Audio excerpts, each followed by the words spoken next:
In this small village on the northern coast of Java, Indonesia, Pasijah now has to get around on a makeshift boat.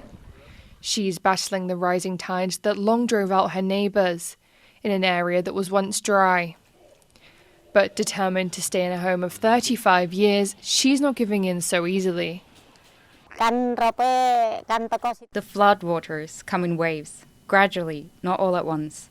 I realized that after the waters began rising, I needed to plant mangrove trees so that they could spread and provide protection for the house from the wind and the waves.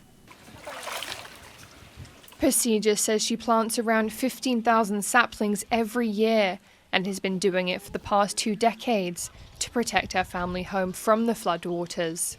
A battle that is an inescapable reality for many in Indonesia, with its coastline spanning around 81,000 kilometres, making it even more susceptible to the impacts of climate change. But it's not just global warming that's to blame. Dari 100%. Of all these land subsidence issues, human activities on land such as building and development contribute 70 to 80%.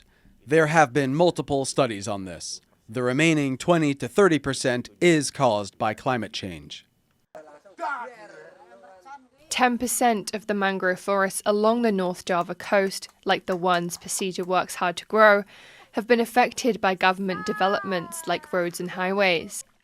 Pasijah says she's asked officials to stop construction, but her pleas have been ignored. And with the tides rising as they are, Pasijah is also no longer able to grow her own food. She and her family have had to find a way to adjust to this new reality. I'm no longer concerned about how I feel about being isolated here, since I decided to stay here, so we take all these hurdles with a pinch of salt. If we really wanted to go ashore, we go to the nearest land in Pandansari or to the market.